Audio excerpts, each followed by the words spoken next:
outro you can go on him, but then NY so everybody Can you throw a piece on something? Yeah.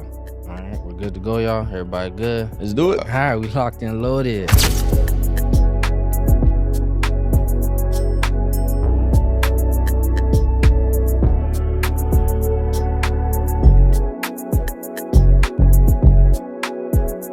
What's going on, y'all? Welcome back to another episode of the InnerChild Podcast. Like always, where we have authentic conversations about childhood growth and passions. I'm OD. I'm always with my boy OD. Y'all the same OD, person. That's how close you are. I get it, bro. I'm always with my partner JB, man. Excuse me, y'all. It's early in the morning. It is early. But today, we chat with a brother who's all about culture, creativity, and community. From curating dope events to launching media platforms that re-image the global game of soccer through the lens of Black culture, he's a storyteller, a visionary, wears different hats or cleats. Good. He's a co-founder of Five-A-Side Media, creator of Wavy Footy, and the host of the event series and podcast Vino Vridays. We don't got no wine for you, bro. That's early. That's okay, bro. I'll have it later. But welcome to the InnerChild Podcast. Let's clap it up for Gabriel Guisado. Thank you. And you got the pronunciation right on the name, too. That's a great intro. I appreciate it, bro. For sure. I appreciate it. Thank you, man. Appreciate y'all having me. It was nice to meet you for the first time, last summer? Yeah, last summer, at the event. And then, you know, about a year later. Yeah. Yeah, because that was June, actually. So about a full year later. Yeah, exactly. Yeah, appreciate y'all having me on, man. Definitely. Appreciate it big time. So I've seen you around, honestly, Yeah. in public, at different outings. But It'd be like that, yeah. you know how it is with us dudes, man. Yeah. We just kind of stay pocketed, keep it in. Yeah. Not really. Sometimes there's just a lot going on, too. It's kinda Yeah. You know what I mean? Like, yeah. And I ain't gonna lie, I get overstimulated quick when I'm outside. So It'd be like that. No, for sure. I understand. I got like a 2-hour max limit when I'm outside. That's and real. Yeah, That's after real. that, I can't take no more noise. Man. Yeah. But look, of course. appreciate you for coming on the pod, man. Thanks for having me. You know, obviously you spoke to JB. You've been on JB for about a year now. You know, the podcast is one where we really just try to hone in on having real serious, I wouldn't call it serious, but real, Meaningful. meaningful conversations, right? So each one teach one kind of thing. Absolutely. Your story can be a story to all of our other viewers. So, you know, we really do appreciate you for stopping by, man, and just breaking bread with the crew, man. Of course, man. Happy to. For sure, man. Now, we do got to open this segment.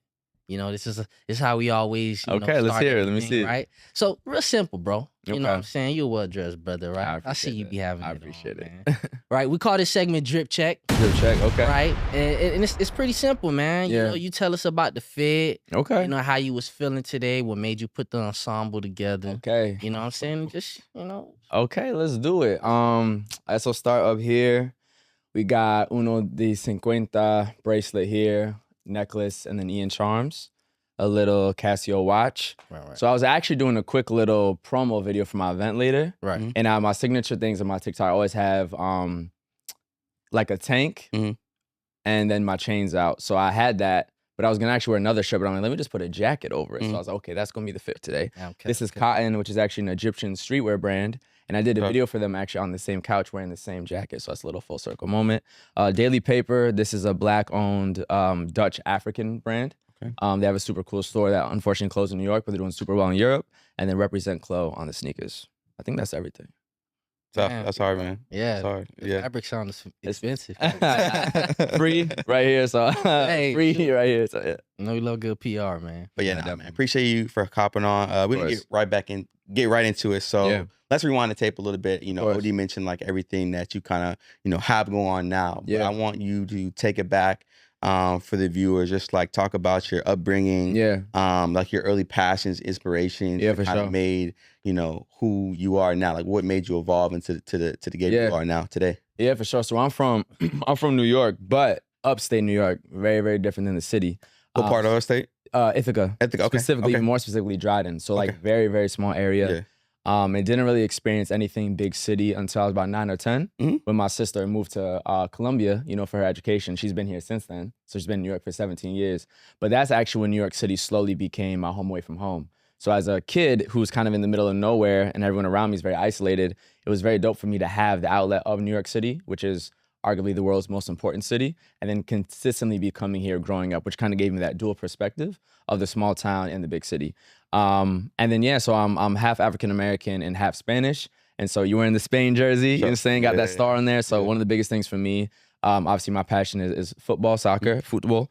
And I first really got into that through family from Spain visiting me right around the 2006 World Cup. So I was 9 years old at the time, wasn't really super specific into any sports. I liked basketball, American football, soccer, whatever, but I didn't really know much about what was going on. And then to actually have people from Spain, which helped me, one, connect a little bit more with that side of my family, because obviously I have my pops, but I hadn't really been to Spain to see my family like that. So to have more family from Spain, learn a little bit of the language, and really be put onto what soccer means, and then have the World Cup at the age of 9, which is like eyes wide open, seeing it and everything, that just exploded my passion for the sport.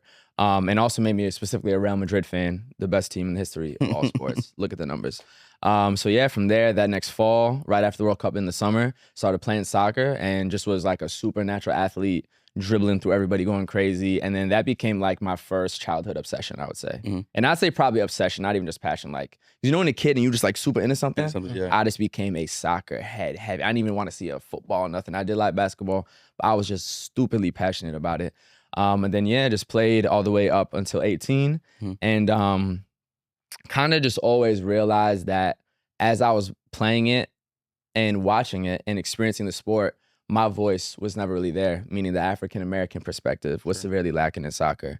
And so eventually getting into like, college, I didn't play ball. I just, played pickup, focused on my studies and everything. But that's when France won the World Cup in 2018. If you know what the France national team looks like a bunch of us For sure. on a team. So let's say they have 23 players, about 18 were black. And they won the World Cup. And I'm like, well, why can't the USA look like that? And so I was at my internship, Cardinal Health. I texted my boy, I was like, yo, what if we started a page, because I've been following Gary Vee and all that social media shit, called Wavy Footy. All right, so like making soccer cool, making soccer wavy to bring our culture into the sport. And so started from there and just posting, building kind of digital community, eventually hosted a couple events like watch parties, things of that nature. And then fall 2022, just to kind of speed it up, is when we started the podcast, Five Side Podcast. And then from there is what really became a launching pad for us. Because it's one thing to post screenshots and one thing to, kind of do these graphics, but putting a visual face to it to actually have young African Americans talking about the sport, but through the lens of Black culture with fashion and music and politics, and just that unique perspective really just brought us to another level. So a ton of opportunities have come since then that I can definitely talk about. But that was definitely the launching pad. It's got me to where I am today, being able to be full time in it. And then similarly, going back to growing up in the middle of nowhere, I listened to a lot of music, and that's where the R&B love comes into, and we can talk about that as well. So. That's as fast as I can explain it all. So, like, this is a light question I do want to ask. Yeah. Obviously, I've tried to play soccer. Yeah. I haven't been too Not successful easy, bro. at it. Yeah, right? But obviously, you said you tried out basketball, right, and other sports, correct? I did play basketball for like 1 year, but I did always watch basketball. Okay. Yeah, I played 1 year basketball. So, like, this is a real not a real question. And but, track, like, I ran track too. Yeah, this is a question I want to ask. What's the conditioning like for soccer? Heavy, you better run, bro. Heavy. Because and you gotta be fast too. It's not. It looks crazy on TV. It's crazy. How for 90 minutes you're running literally up and down the field, like, and there's barely any stoppage. Yeah, I think varsity you try to get under a 6-minute mile. 6-minute mile. Okay. Under 6 minutes. Yeah. Some Zach shit. Yeah, no, it was like some heavy, but also being able to have that endurance, but being able to like sprint several times throughout the game. Also the shift of pace and how fast you can accelerate. So there's a lot of different forms of speed, acceleration, and endurance all put together. And strength as well as, but even more so body positioning more than strength. Because even if you think about, if you switch to basketball, you look at Shea, a lot of his control of the ball isn't just full on muscle. It's the body positioning that even if you're stronger than me as a defender, you can't get to the ball. Right. It's similar to like that in soccer. So you can be short and skinny. And if you put in your body in the right position, the only way they can get to the ball is by following you. Same way Shea gets fouled. So that's a little bit of a comparison. But also to add on to that, as far as like the conditioning, like when you're like in a game, like knowing how to pace yourself in a sense of It's real, yeah. finding those moments or pockets in a game. Because I played middle school through high school. Like Soccer? Knowing, soccer, Okay, knowing when to, I ain't never heard about that. no, facts. I did. Knowing when to like, catch your breath, take these breaks, to play the duration of a full game. Granted, in high school, I think we had like unlimited stuff, so you could come in and out. Yeah, that's the one thing too. So that was a little bit different. But for the most part, still like the same principle of it for real. Yeah, no, 100%. Conditioning is huge. But speaking of like playing basketball, my footwork is what transferred the most to it. Right. So whether I could shoot or not, I could stay in front of you defensively because that lateral speed was crazy. So, Yeah. Yeah. So as far as obviously the childhood goes with the whole ordeal with you having a passion in soccer. Yeah. Do you feel like soccer's brought you like a level of discipline that you carry on to today, and like how so? Yeah, I would say for sure. I think sports in general, but I definitely would say because other than, well, I don't want to speak for other kids, but for me, it was the first thing that's like, I'm doing this and I want to get better at it, and I'm going to put in the constant work to get better at it from a young age. And obviously you kind of have that with school, but that's automatic. No one has to teach you. Like, you get the report card back, your parents say you need to do better. That's automatic. But this was the first, like, I'm latching on to this specific thing that I don't have to do, that I love, and I'm going to work at getting better at. So it's not just obviously playing in the games, but to be on the weekends, practicing my own dribbling skills, making up my own kind of drills and whatnot, doing different sort of like juggling, the high touch, everything, shooting, getting the goal for the home, everything. So that definitely, that discipline of working on how to get better. And then even like once you start getting into travel ball and what it means like to tell your parents too. And now I think about, I'm like, damn, you probably wanted to chill this week and you're driving me 2 hours to a game. And sometimes the game gets thundered out and now you wasted 4 hours driving, like but being able to know that if you take me to that game, I'm going to ball out and go crazy and give everything I have. And this is year round too. So definitely would be that first thing I latched onto.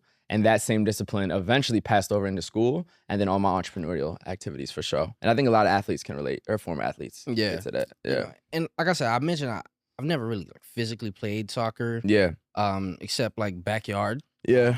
But when I think about the sport, it was more so of a bonding Yeah. for me and my dad. Like, my dad, crazy super, like, Brazil fan. Yeah, where you from? Where you from? Like, family-wise? My family's Haitian, so Okay, I'm Haitian. let's go. Yeah, I'm Haitian, so They love Brazil out there. yeah, and them Haitians, they love Brazil or they love Argentina. Yeah, And, me too. like my earliest memories of just like watching soccer and just having love for the sport comes from like, sitting down and watching that 2002 World Cup with the Pops. You know what I'm saying? Watching 06. Yeah, with, for me, Kaká and Yeah. Cafu. You know what I'm saying? Yeah, and it's fire. Zidane and Yeah. Ronaldo, Yeah. Robinho, like literally the whole thing. You know what I'm saying? And the only reason why I bring that up is obviously you mentioned that your family took you to, a World Cup game, right? Oh, I'm saying when they come, we watch the World Cup. Oh, when y'all watch For the sure. World Cup. So, like, what's that bonding moment like between you and the family when it comes to like that intersection of sports and family? Yeah, I mean, it was beautiful, bro. Because honestly, one thing about sports is that it kind of gives you a ritual to follow with your family.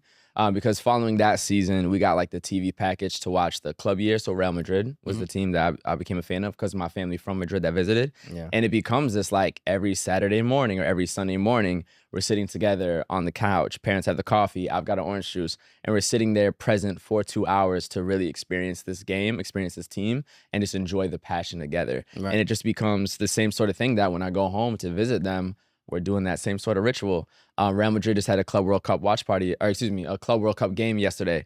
I'm watching on my laptop. My parents are enjoying some time in Maine. I call them like, yo, you're gonna put the game on at 9. Yeah. And we're watching from, across the country, even when we're not together. So I think that just shows you what level of bonding experience it is. And then from a nationality perspective, it's huge too, specifically being Spanish. Obviously, I'm already in America. It's not hard to feel American, but you got the Spain jersey on once again, and on your right chest is because they won the 2010 World Cup. Yeah, So being able to see the passion of my dad from Spain, who's now in the U.S., to see his country win their first ever World Cup, which is a massive moment for one of the world's most passionate soccer countries. And so literally tears of joy in my eyes seeing that as well. I mean, just super special moments that also allowed me to connect to that side of my identity that I didn't really physically go to until study abroad in like 2017. So definitely soccer helped me feel Spanish my whole life, I'd say. That's dope. And so I grew up playing baseball. Like, that was my main sport growing up. Yeah. So from the time I was 7 through all the way through high school, right? Yeah. And so you mentioned something like you had a moment when France won the World Cup in 18. You saw, like, all the different like African American players they had on the team that looked like us, and what have you. But I want to take that back to like when you were a kid, right? Yeah. Like, did you still have that same like perspective, like looking at it like you might have been like the only like African American kid like, on these teams? 'Cause that's how it was for me for baseball. Yeah, like, for sure. I mean, I had a couple kids, here and there, a couple like child ball teams, but it was never where it was just a all black team. Never. Or, like, you know what I mean? So like, how was that perspective as a youth? 100%. So race was very interesting because you just mentioned all those Brazilians in 06. And I remember that was the first time I really saw a bunch of black people playing soccer. Right. And it made me want to be Brazilian because of Ronaldo and Robinho and Ronaldinho and Cafu and Zidane and and all those guys. So I was like, damn, why can't the U.S. team look like that? You know what I mean? And the area I grew up in was extremely white. So I definitely was one of the only black people on the team. And then they would always think that I was supposed to be like a basketball player. I mean, one time a referee said to me, because you know in soccer you can post up, similar to basketball? Yeah. But he called a foul on me for posting up. He said, this isn't basketball. I'm like, dog, there's no fucking way. One, you legally can post up in soccer. You can. Two, the basketball reference, you should at least have like the knowledge to not say that to the one black kid on the field. Like it just shit like that. So race I was very aware of race fast. Absolutely. Especially from a sporting perspective. And I dealt with a bunch of racial shit playing on white teams. Absolutely, bro. For sure. So yeah. Gotcha. So, I mean, obviously, we talk about wavy footy, right? Yeah. Footy. Wavy footy, yes, You know, sir. you mentioned, obviously, the need to kind of create, like, a culture Yeah. for, people like us, right? Especially when it comes to, like, this intersection of soccer and Black American culture. So, with that being said, that idea that came about, what were, like, the first formulating ideas and you wanting to actually, like, pursue through with that project? Yeah, so I think the first thing was, I gotta shout out Gary Vee anytime I talk about entrepreneurial stuff. I started listening to him probably 2017. I think when I was in Madrid too for study abroad, so I had a little bit more free time because school there was mad easy. And I just really started to learn and understand, like, you can truly monetize your passions if you pursue it the right way with relentless effort, patience, and creativity. The bar. You know what I'm saying? So definitely shout out to him always. Can't wait to meet him one day. But super, super inspiring, but also very tactical and logical too of how to pursue it. And so that for about a year, we're just formulating, man, what would be my specific passion to follow and chase and put towards like this social media thing. And then again, when I saw France win the World Cup and I was more in touch with my homeboy, I was like, this is the thing, because it's also, it's a white space. White space meaning it's an open spot in the business that can be filled, because there isn't, it's been untouched. There is no Black American soccer culture. Not really. There's no Black American soccer media or platforms and this and that. So kind of that year of learning and hearing from him, listening to all these keynote speeches, understanding how you can build through social media, seeing France win the World Cup, knowing how we dominate in every other sport. In the Olympics, look at the medal count every single time. If we don't have the most golds, we have the most medals overall, for sure. So I know we would kill in soccer too, but how do we bring Black Americans into it? We got to look like we belong. But if you look around the world, we do belong. Brazil, France, England, Africa, et cetera, et cetera. The GOAT of all time, arguably, is Pele, Black man. You know what I'm saying? So it's like, we belong here. How do we just bring Black Americans there? Black Brits are already doing it, you know what I'm saying? And so culture is the biggest way to do that, because the most influential thing from us really is our culture, being mostly music, fashion, and also even things like slang and comedy and how we talk in that. So how do you show this French baller who's dressed super well and looks and acts like us and listens to Little Baby, back in 2018, and then Black Americans saying like, oh, okay, no, this is like, it's like an NBA player. He just playing soccer. And so slowly but surely, just post after post after post after post after post, building up that community, eventually bringing it to life through watch parties to bring that kind of culture to the front. And then the podcast puts it to another level, because instead of me writing it out or typing it out, right, you've seen my actual Black African-American voice dressed like this talking about it. And that's when shit skyrockets. And even Europeans are seeing it kind of hating, like, oh, you guys should stick to basketball, whatever, blah, blah, blah. But that's just part of the journey. So adding the voice and the visual element, shout out WTF, this was the couch we started on, was a huge aspect for sure. But how is it like the reception of it? Like, you create this platform, and are you getting like the reception of other Black males or females? What it's like, this platform was needed. Like, this for was sure. something that I was looking for. I was looking for something. Oh, heavy. That's why we got so much love, honestly, from Wavy Footy in the beginning, pretty much the whole time. Because when you don't put a face to it, people hate a lot less, to be honest. And there was no hot takes. Like, it wasn't really opinion based. It was more just always showing love to different things, and also doing like features of like this soccer fashion brand in Arizona that's doing a drop over here, or this photographer who's doing really cool work, or doing a little digital interview with a player. Like, it was always just like, there wasn't really opinionated on the game, versus the pod also has the opinion on the game. And that's when the hate starts coming. Because if you're an American with an opinion and the world thinks Americans don't belong in the sport, they just shit on everything. And then we talk a lot about race too. White Europeans don't want to talk about that shit. So then they going crazy, calling us all types of shit, saying, if you come to Belgium, well, shut up. But we dealt with some crazy comments, bro. For sure, absolutely. I believe it. How do you overcome that though? Obviously, me and JB with this platform, haven't been subject to too much of that, right? So we still don't even know what that world looks like. But how do you deal with that, honestly? Yeah, I mean, at first it was crazy because I think one of our first videos hit like over 1 million in a few months. And so it's just like an overwhelming amount of messages. And you start to learn, I actually just did a video yesterday because it's Men's Mental Health Awareness Month, about perception and being perceived and how we actually can't control how we're perceived. So if people want to decide to judge you off of a 90-second clip and like know your entire life, then they can. Especially if you know, kind of have the empathy for this white European in the middle of Italy who just sees some Black American stuff. Like they can't even possibly understand what's really going on. So their instant reaction is just gonna be to hate, honestly. So it was tough at first. I used to respond to every comment and I would even respond trying to give logic. And then you realize you can't give logic to somebody who's not trying to understand you at all. You know what I mean? But eventually you just kind of get over it and you get used to it. And you know, it's like, first off, sometimes it is really bots and you don't even know it's AI anymore. It was like just shit that's not even real. So that became a really interesting concept. I saw a crazy stat too about how many comments on the internet are fake now. So it's just like, now you really can't bother me with it. But at first it definitely was challenging because it's like, it's just overwhelming, bro. It's just a lot going on for sure.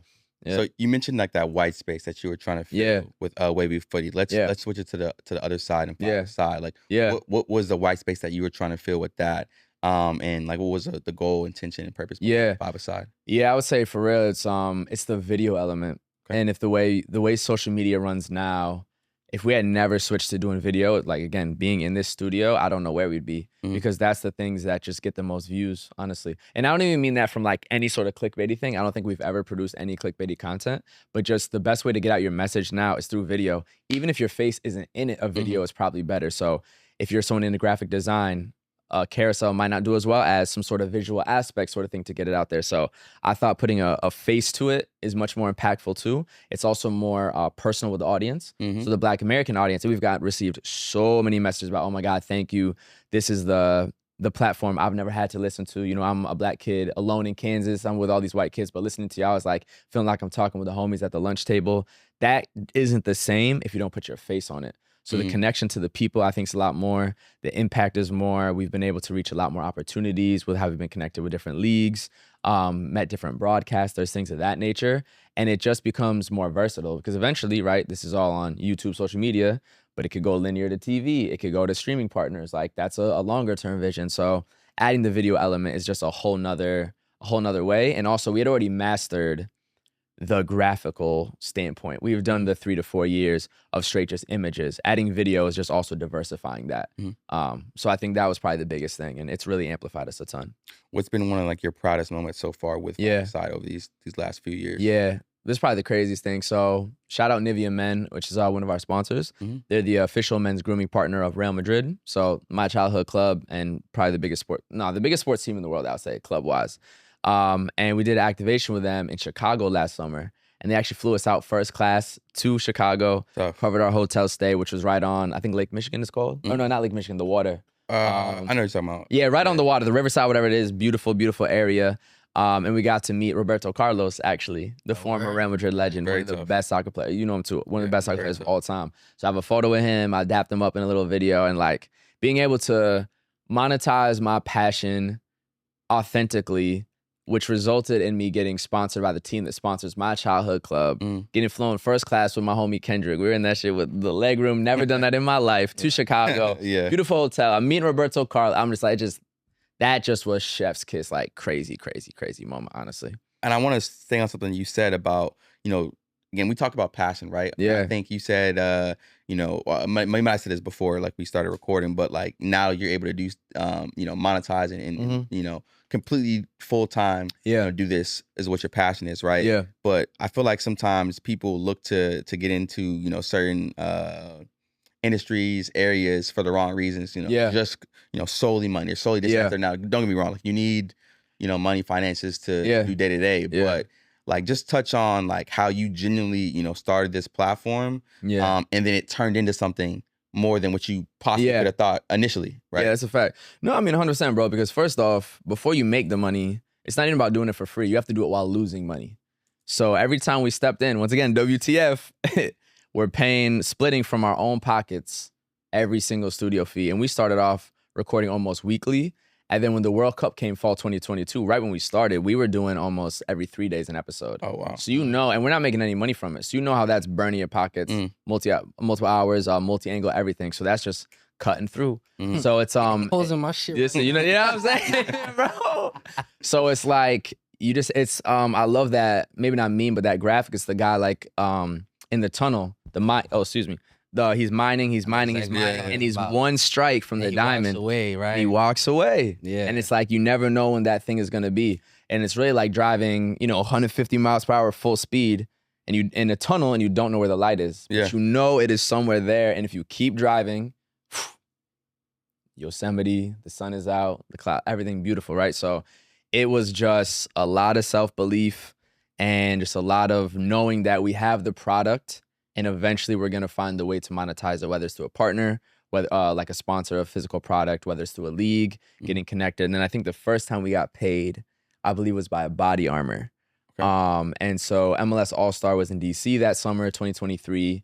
And they had as part of the Creators Cup. So it was a bunch of different soccer creators like playing in a little tournament. And then all of our deliverables, it was like pull up, be in the tournament. And then we all submitted a video to Body Armor to help, expand their brand, whatever. Yeah. Get more social media awareness. I think that was the first time we ever got a check from it. And so, and the reason we were able to be noticed was because of the platform we had. So you just got to keep digging till you hit the diamond, really. That's what it is. But as you said, like getting into this to make money, I think is insane. Yeah. Because you have to lose money, mad money first. So it's never going to instantly be money. You want to do that, you got to get into fucking investment or something that's super specifically monetarily. Building a platform is just time and losing money, to be honest, at the start. Yeah, it's crazy because, like, me and my mom don't naturally have like super long 2-hour-long conversation. Yeah. And a part of my conversation with my mom was about this platform that we have, right? Yeah. InnerChild Podcast and InnerChild Ventures LLC, right? It was about this platform. And, I was just telling her a little bit about my finances, sharing a little bit of my finances with her. And, I mentioned obviously my podcast and, how I shoot on a weekly basis. And, this is obviously the project that me and JB pushes out. And then she asked me like, are you making any money off of this right now? And I'm like, well, no, because it's still in its beginning stages. And, we're definitely doing everything we can to obviously learn and grow in this business. Yeah. And my mom is just like, look, if it don't make money, it don't make sense. And I'm just like, it doesn't work like that. Like, you got to spend money. Yeah. You know what I'm saying? Have to. Before you make $2 million, you done at least spend $1 million. Come on, bro. So that costs a lot of money to build a nice house too. Yeah. Right? Like it costs to be a boss. It costs to pay, man. Yeah. So, hearing that definitely is like some fresh information, obviously. Cause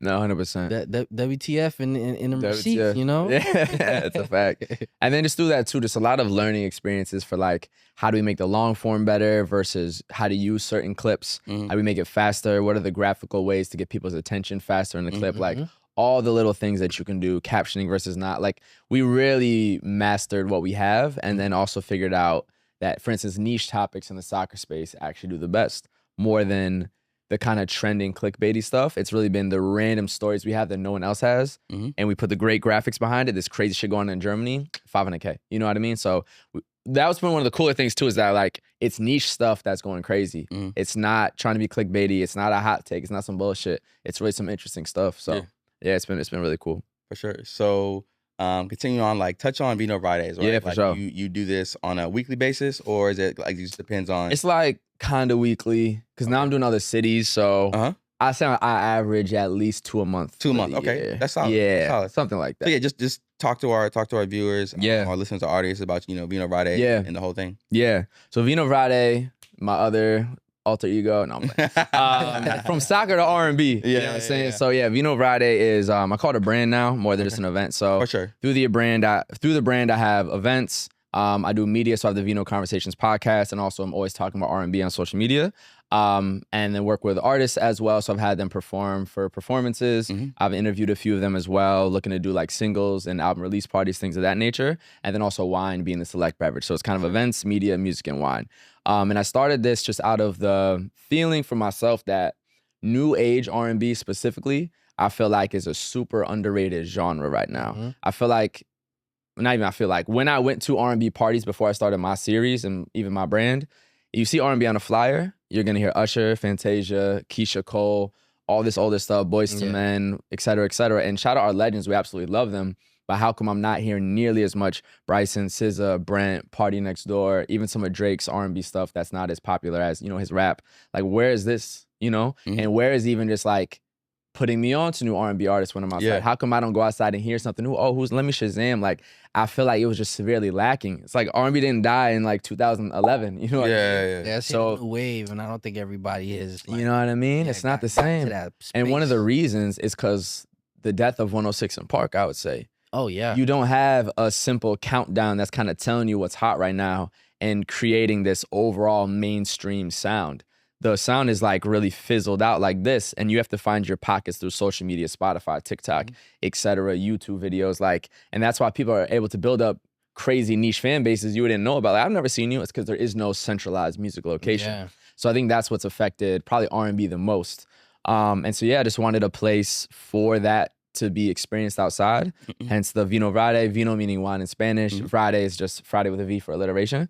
And through my first one, December 23, in my apartment lounge, actually, as a test run, just to see what the vibes would be like. And actually before that, I was posting weekly songs with a weekly wine just to kind of see the people fuck with like this kind of music and wine and build that energy. I was like, let me bring this to life.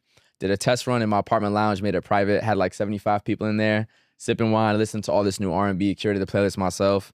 And then I had my first public one at Lips Cafe in February of 2024.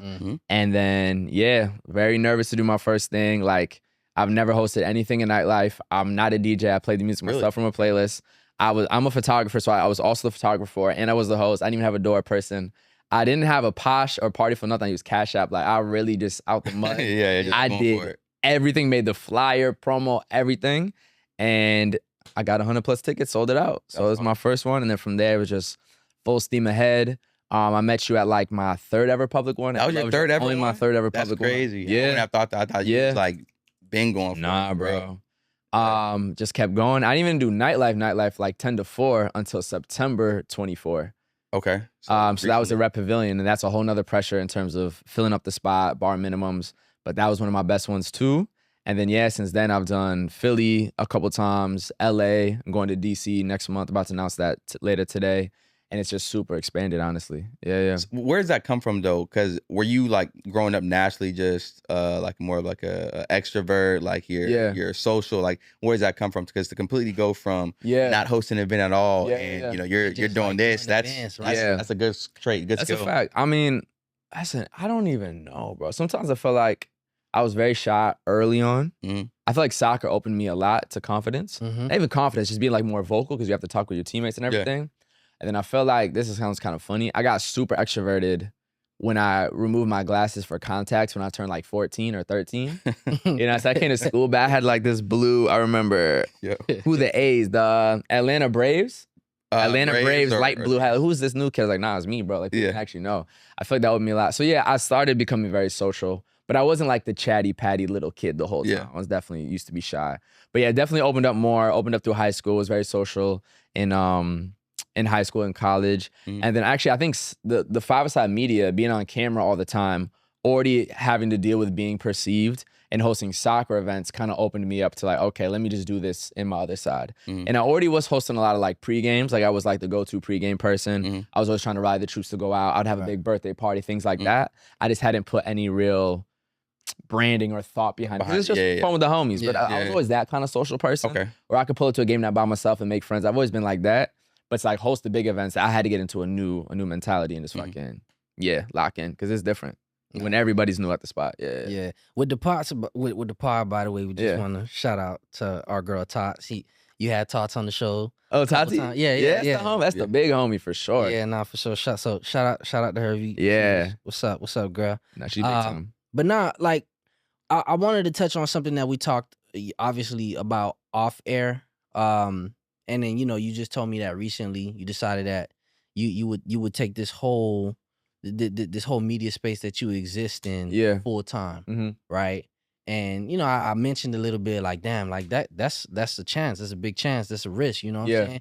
So like talk to us about that feeling of like transitioning from, you know, I guess the corporate space, corporate, to now moving on and deciding to like be a full-time creative? Yeah. It's definitely crazy. Like, it's a super, super big blessing. I remember when I was first starting off, just like making, it's like that first check I mentioned, knowing I could even monetize my passion at all, I was like, I made it. That was step one. Step two was then how can I live off of my passion, which is what I'm embracing right now.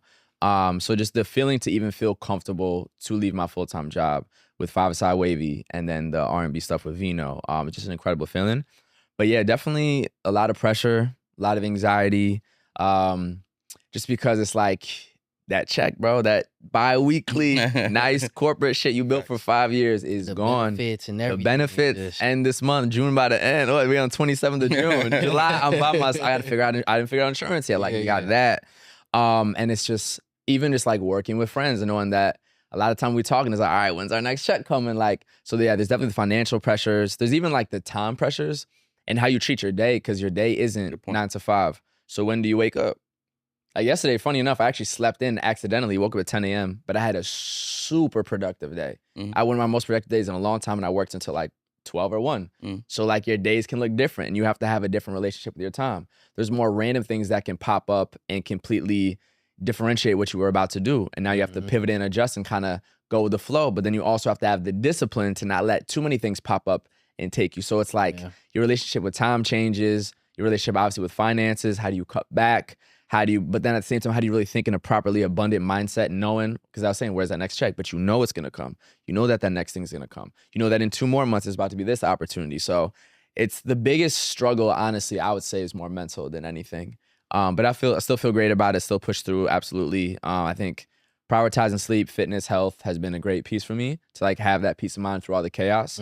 But there is like a certain level of weight in it. Even the business debt you've accrued to make your dreams possible, you got to work on all that sort of stuff. So it's been great, but there's definitely some toughness to it. Absolutely. If you could give advice to somebody who's in a similar position of, they're working a corporate job and they're thinking about, okay, I have something on the side that I think I want to pursue full time. Like, what would that advice be for them to make a good conscious decision for them to go from, their everyday, what they built to this point in their life, their career, to, something that's more a passion of theirs? Absolutely. One logical thing for me was the ability to take a leave of absence unpaid for 3 months as a test run before fully leaving the company was huge for me. So we had a thing that if you've been with the company for 3 years, you can take up to 3 months off. It'll be unpaid, but you have full job protection and you keep insurance. You just pay like a monthly premium, which is very small. So that allowed me at the beginning of this year to like, okay, these first 3 months of the year, I'm going to put all my time towards my entrepreneurial endeavors as I am now and see what it's like to live off of that income versus having any corporate income.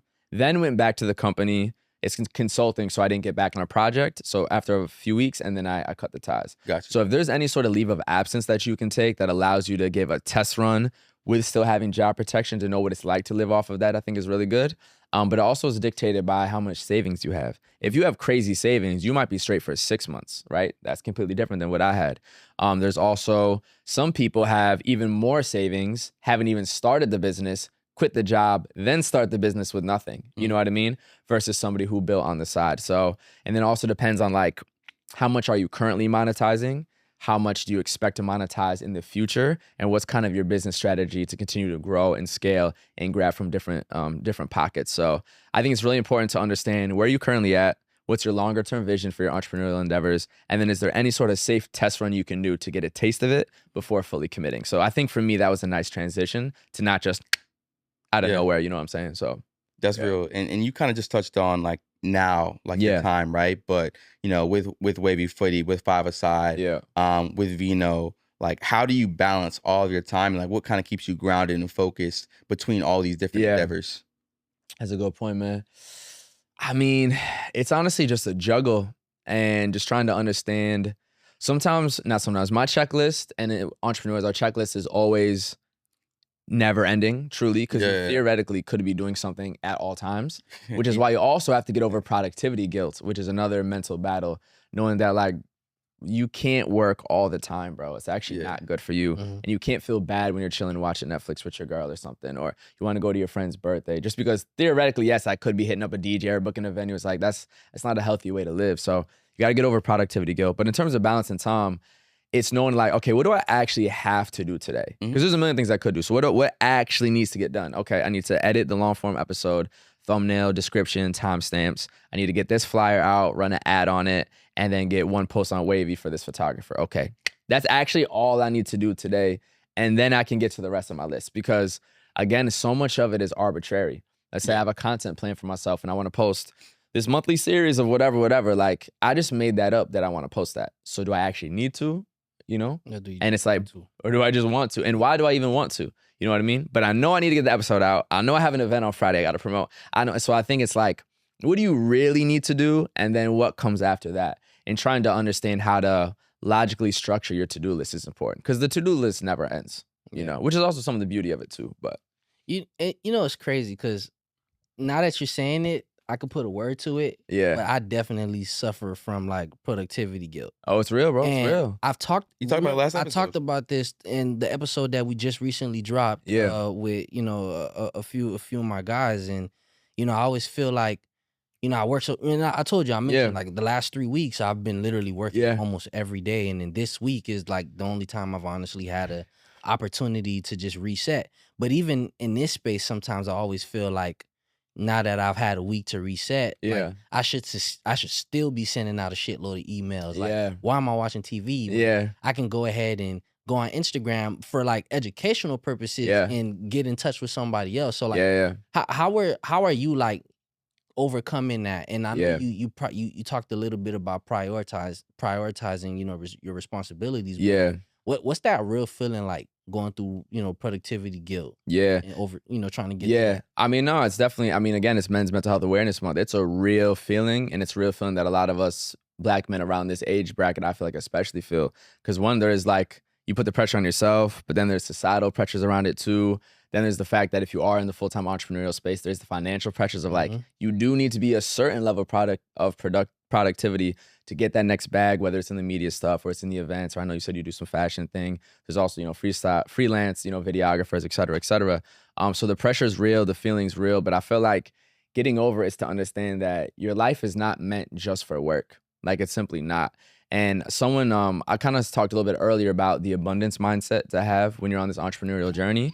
And so you got to think about everything you're doing is to gain something else. So the work and the effort that you're putting in is to build your business, is to get to that next check, is to build on this. But your chill time is to recharge. You're bringing in peace to yourself, right? You're bringing in health and fitness and sleep and things that allow you to be even better on the times that you're being productive. So trying to rewire your brain to know that the chill times are important, the time with friends, family, girl, et cetera, is actually feeding the productivity. Not that productivity is the most important thing, but knowing that it's all a symbiotic relationship and they go together to actually make you better and feel better. That's the most important thing. And then even to just the fact about feeling, like, I've been listening to a lot of podcasts of, for instance, Scooter Braun, who managed like Justin Bieber. He became a billionaire, shit like that. Big Sean, who's had a crazy rap career. A lot of them talking about how terrible they felt at the peaks of their career. And if all of these successful men, pretty much every single one is telling you, I don't want you to feel how I felt at that peak when I was working too much, doing too much, all I cared about was that, then to me, it's like a warning sign. Don't get to that point, and make sure that you're recharging, make sure that you're taking care of yourself. So that kind of helps me deal with the productivity guilt. But I will say there's times that it definitely comes back and you got to kind of bring it back. It's not a one-time thing like, okay, I'm never going to have productivity guilt again. It's a constant battle. And I think mental health as well, it's a constant health thing. Same way with fitness. You don't just work out for a month, get Aki, and you're good for life. Like, no, you keep going to the gym. So you got to keep doing these things to, keep yourself calm and everything, and do the best you can. With all that you have going on, right? Like, there's had to been moments and times through any one of your platforms where, something you felt, you were very thorough in everything that you did, but then it just didn't go as planned. Share us a time like that, something like that happened, and how did you pivot in the moment, in the situation? For sure. Let's see, there's a couple ones. I mean, there was probably just times like when the social media shit felt hella slow, especially Wavy, like during the pandemic sort of thing. That's when I was kind of like, damn, like, where is this going? You know what I mean? Where's the world going? And you're just, it's post after post after post. And that's just really, again, it's the guy in the mine going through the tunnel, fighting until he gets to the diamond. And that diamond, or launching pad for us, was eventually getting into the video element and everything too. So there was definitely some stale times there. There's times where like the algorithm wasn't hitting as heavy on Five-A-Side. So, you're posting on the long form YouTube across all these social channels and like, damn, like the follower's not budging, the video's not really hitting, but just have to keep going, you know what I mean? And making sure. And what I always told the guys, because I think sometimes we're getting a little too into the numbers early on, is like, you actually can't control someone following you. You can't control a view, a like, whatever. Yeah. You can control your output. You can control how much you're putting out, the quality of the edit, the quality of the episode, the amount you're recording. Those are things you can control. I can't make someone click like, share, comment, follow, subscribe, none of that. So in life in general, the more you can focus on what you can truly control and do your best to let go from what you can't, I think is very important. Obviously, that's not easy to do with everything that we got going on, but I think at least attempting to do that is very important. And then with Vino, as I told you, I started like this happy hour series back again, but with no financial risk. I did one in October at Erzuli. It was probably my only event. I feel like, damn, I did not get good attendance. Like straight up, this is just not good attendance. And I took a financial hit because I did a 6 to 10. I booked DJs for it, booked a photographer, and it just didn't hit. You know what I mean? And I think part of it was RSVP versus tickets. And I feel like I should only do tickets, but they actually made me do RSVP. I don't want to put Erzuli on blast like that. Anyways, we can cut that part out. But anyways, but yeah, just the 6 to 10, it was my first time doing a 6 to 10. So it was like, okay, are people going to pull up right after work? How do you entice them to come through? What's kind of the vibe? I also was doing 4 in New York that month, or 3 in New York that month. But I thought, okay, nightlife, 6 to 10, then a Saturday, 8 to 12 in Manhattan, separate from Brooklyn. These are all different enough that I have enough people that will pull up. And that was my one event. I was like, damn, my attendance was not good. I remember seeing the space. I'm like, this shit's kind of empty, bro. So it only happened one time, but I definitely took it like, this is not happening again. I got to make sure that I don't saturate with my events. I'm having too many in a row because it was still like only 7 months in or something like that. Make sure I don't saturate with my events, making sure it's enticing enough, making sure I understand RSVP versus ticket split and only doing one or the other, knowing how that works, knowing if it's earlier, not allowing myself to be at any financial risk, which is like the ones I'm doing now. No DJs, I'm playing the music from a playlist, free event, no expenses on my end really besides the roses I buy. But yeah, no, I saw that empty spot and I'm like, but I promise you this shit gonna be full the next time I do it. And a couple weeks ago I had 300 heads in Brooklyn. Before that, 300 heads in Philly, 100 in LA. So I had to push through because some people quit at that point and I said, no way. No way, for sure. That's real. Yeah. What's keeping you motivated, bro? That's a great question. What's keeping me motivated, man? I just love this shit, honestly. You know what I'm saying? I love soccer.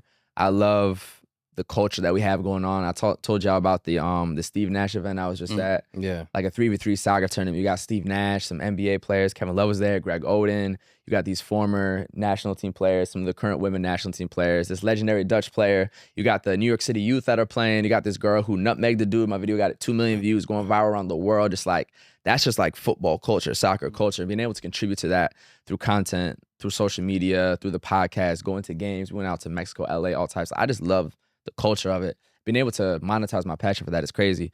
And then on the Vino side, I just love R&B and I love events and like bringing people to like a dope, safe space at night. You know what I'm saying? So I love this genre. I promise you I love this genre more than most people, which is why you're actually hearing new stuff at it. I'm going to put you on to new artists.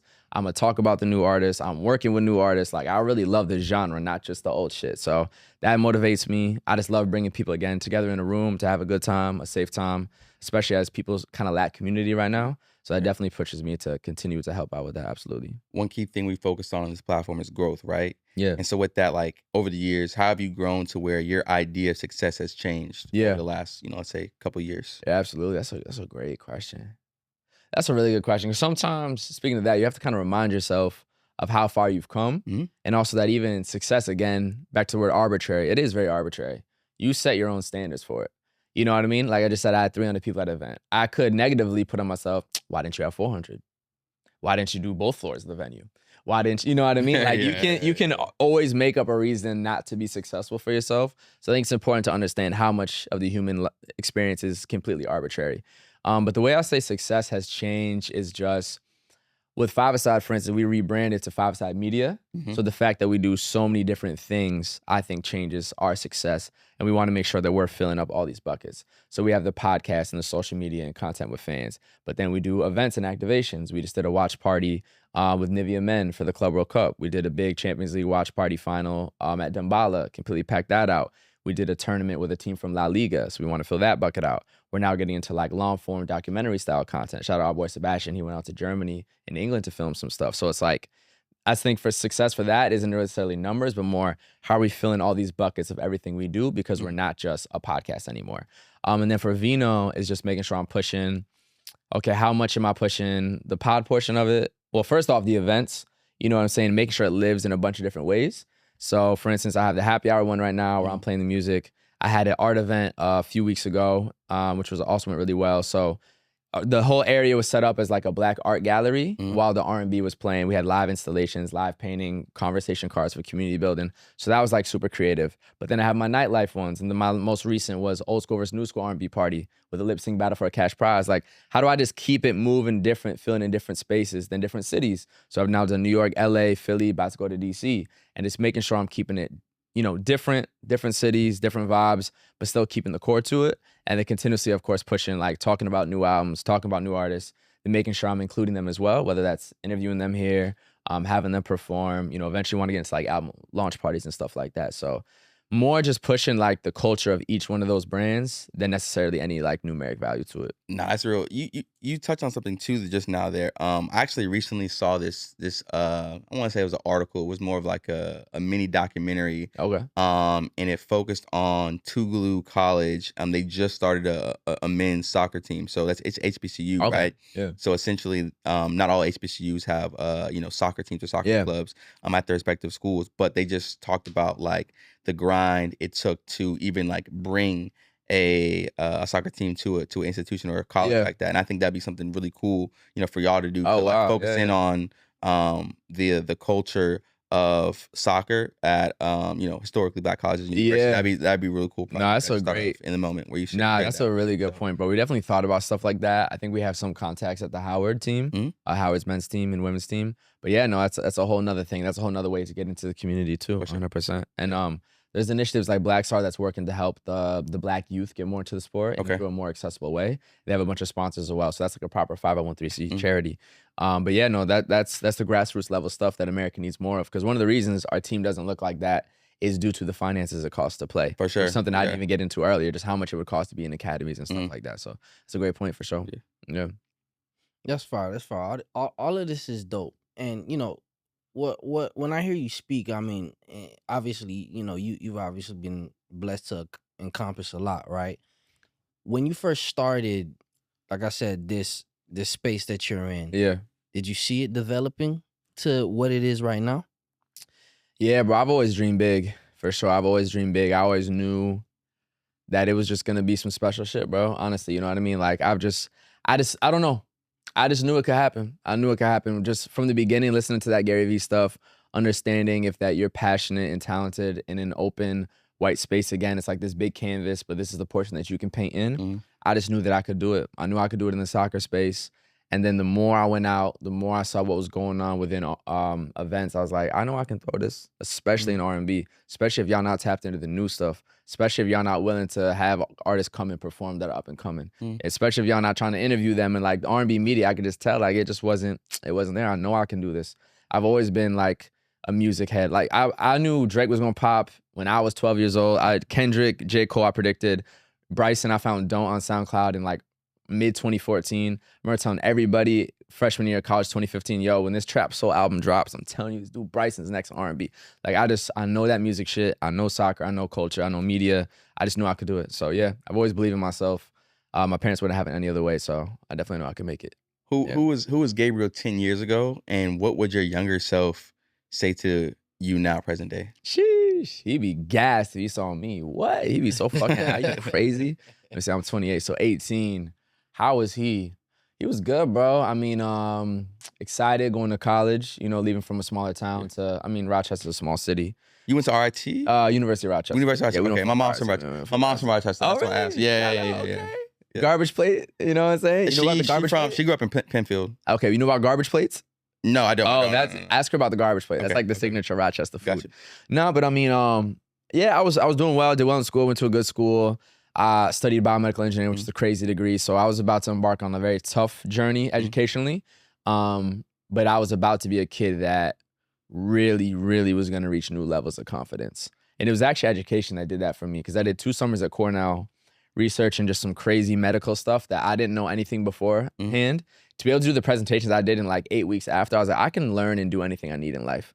So speaking of that kind of confidence that I had in building this, I knew if I could learn create a microfluidic device to study osteomyelitis in like 8 weeks. I'm like, I can do whatever in life. And so, yeah, it was like I was confident a little bit. I was obviously still figuring myself out. But he is just so the inner child in me, to bring it full circle. Yeah. It's just super, super proud. Could not be happier with where I'm at. I think about, not to be corny, but when Drake walked out for his most recent tour and he had the little kid next to him on the couch doing "Look What You've Done," like that's definitely how it feels in this moment. Like my little me is right here, looking up to like, oh, we're really gonna do this. And that's what keeps me motivated at 28 now, to know that 35-year-old me will be because of what I'm doing now, and that he's proud of me and I'm proud of what he's gonna become, sort of thing. So just keeping that loop going, absolutely. That's real. For sure. That's real. That's real. We love that, man. So what you got next on the list of projects? Yeah. With not just Vino, but Five Aside. Yeah. And like I said, all of the things that you do. Yeah, for sure. So and I'm asking, not to cut you off, I'm asking because I'm trying to pull up. Yeah, absolutely, bro. So definitely with Five Aside, a lot. I mean, next year is the World Cup in America. Yeah. I don't know if y'all understand what that means. Oh yeah, it's huge. We definitely like that. I already got like that Super Bowl shit is cute, gang. Yeah. That Super Bowl shit is cute. Yeah. And actually, speaking of opportunities, I got to go to Super Bowl because of soccer stuff, because of La Liga. That shit's cute. The World Cup in America with the semifinals and final at MetLife is going to be different. Just everything from obviously the games, the events, the fans, the restaurant, just the energy in America and New York City is going to be out of this world. So leading up to it, just a ton of content. We have connections and partners at each World Cup. There's host cities. And so the host New York/New Jersey for MetLife. So New York and New Jersey, that hub, we're going to be doing a bunch of shit with them leading up to the World Cup. So just expect a lot of events throughout the season. We're going to push our content heavier next year. Just everything. We started getting into like soccer jersey parties, putting Vino with the soccer vibe. So just like all types of events, all types of media, going to games, content, more storytelling of like the community in New York City, more long form, just it has to be a year of just like full on. Speaking of productivity, Gil, I ain't gonna lie, we're gonna have to, that's a life-changing summer, I promise you. And then Vino, yeah, bro, more cities. Like I said, I'm about to post later today on June 27th. Did a little promo video for DC. Okay. Going out to DC for the first time. Or maybe I'll post it tomorrow, I don't know. But yeah, going to DC for the first time. Just got off the phone with one of my mans who's in Toronto. Definitely gonna make that happen. I got a venue in Houston I'm looking into, maybe Atlanta. London next year is definitely a plan. Atlanta would be. Yeah, bro. And it's like such a different vibe from all the Section-y bottle culture too. So I think it's a good energy. London next year too, and then just figuring out more artists to tap in with, whether that's pulling up to do performances, doing an after party for when they do their New York tour date, getting more of them on the podcast, making sure I'm constantly talking about R&B on social media, saying my opinion on albums, new songs for people to check out, all that. Even have like a live playlisting idea, kind of like the DJ set thing, but more of a playlist. Just to add a visual to playlists, because my playlists are crazy, but I don't have a video for it. So I'm figuring that out too. And just pushing R&B I want to change R&B, bro. I want to be part of like the vehicle to do that, honestly. So that's how it is, bro. Yeah, you gotta send me some of your playlists, man. Crazy. Listen, you got a date, I got you. Like, look, bro, I love me some R&B. Just for personal stuff, just be at the house and chill. Oh, for sure, it's great. Listen to R&B. You can listen to it whenever. Yeah. Who's your favorite artist right now? Let me ask you. Right now, yeah, for sure. Like a couple you listening to. Yeah. Probably Isaiah Falls. Isaiah Falls. You know Isaiah Falls? Yeah. Crazy, bro. That Lovers Only Side A, he dropped half of his debut album. 10 out of 10, no skips, perfect. It's modern, but has some of the feeling of older traditional R&B that I feel like if you are one of those older heads that you can fuck with it heavy. Much more romantic than some of the stuff that people be complaining about. So when people say there's no romance in R&B, I'm like, you're not listening. You're not looking for it. He got that. The vocals is there. Smooth feature, just like a beautiful album. So he's tough. I seen him live. I'm about to see him live also Monday, July 12th. Sold it out too. So he's going crazy. I've listened to a lot of Brent Faiyaz too, especially with being about to go to do my first DC event. I've listened to Wasteland a lot too. His most toxic album, but it's really a movie. Yeah. It's like a cinematic album. It's really like a romantic, dark drama when you listen to it. I'm about to make a video about it actually. So super interesting. So I'm fascinated with Brent. And Brent as a businessman, I don't know if you know anything about him, being 100% independent, but he's like one of the richest R&B artists out there, or artists out there. To like Russ, essentially. Yeah, Russ is a great example too. So all you rappers talking bread, Brent actually got that times 10. So Brent's been dope too. Leon Thomas as well. Yeah. I'd say heavy from the album he just did. I saw him live as well, actually at a soccer event. So those are a few of the ones in the current moment. Obviously, Bryson, Summer, SZA at a higher level, but just right now too. Then shout out Safa. I actually interviewed her. She's a New York City up and coming artist too, R&B girl. She's super tough too. I say my top 2 right now, personally, would be October London. If you ever tapped into October London, he's like signed to Snoop Dogg. Okay. And then it's a young lady by the name of Ebony Riley. Like those are my top 2. Okay, R&B. R&B. Oh, put me on, bro. I love this. See, that's what we need more of. Send me that. I'll play it at my event tonight. Send me that. My top one that I'm really like digging right now is El Mine. I know him. Yeah. He's good. That falsetto go crazy. Yeah, heavy. You know what I'm saying? There's a lot of dope R&B out here, man. I'm trying to think of other heads. Destin Conrad, crazy new album. Sailor, she dropped a crazy new album too. There's just Chase Shakur. I had him perform one of my events. He had a really good album this year too. It's a lot of good music. A lot of good new music, people. That's what I'm trying to tell you. Facts. New music. Yeah, that's real. 2025. When I go outside, I want it to feel like 2025. I don't want to feel 94, 2003. Like, what are we doing? Because in 03, they had 03. Yeah. 25, can we have 25? That's what I'm here for. That's real. So I respect it. Yeah. So as we wrap, man, if you could give the viewers like one piece of advice of how they can embrace their inner child, what would that be? One piece of advice to embrace your inner child. I think that's very important because your inner child is your inner core, I would say. And it really is who you genuinely are. And I think it's so important to actually be yourself. And I say that because we're in a time where it's so easy to just be speaking like the internet, acting like the internet, listening to what's on the internet because of social media and what's viral.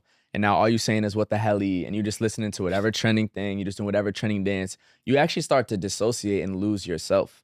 I think going back to your inner child, your inner core, realizing your individuality is so important. I think that self-awareness will also bring you self-confidence because you really believe, no, I really am my own unique individual. So anything I do, I have the power and capability to do, which I think will help you in business. I think will help you in friendships, romance with your family, and just a general peace of mind. So I think it's a lot deeper than like even, believing in yourself and chasing dreams, whatever. Like, I think we all need to find more of our inner child because that's our inner individuality that created who we are. And I think it's so easy to lose that nowadays. So I think it's very, very important. Yeah, for sure.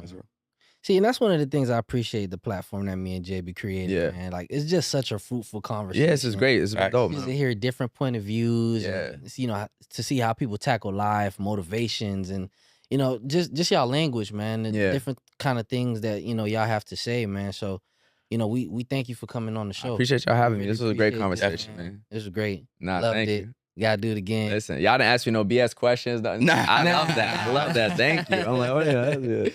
Nah, for sure, man. Yeah. Definitely, man. We'll pull up to the next Vino. You said there's one today? Yeah. Calm little happy hour, 6 to 10. 6 to 10. Okay. When is my next one? New York after that? Maybe July 11th.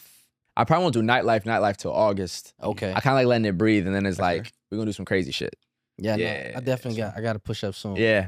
That's good vibes, I'm telling you. I was at the art one too. Oh, you were? Oh, facts. Yeah, I posted I saw you there. Yeah. The art one was dope. I got to run that back too. Yeah, shout out Art Walk Love and Abby, my collaborator.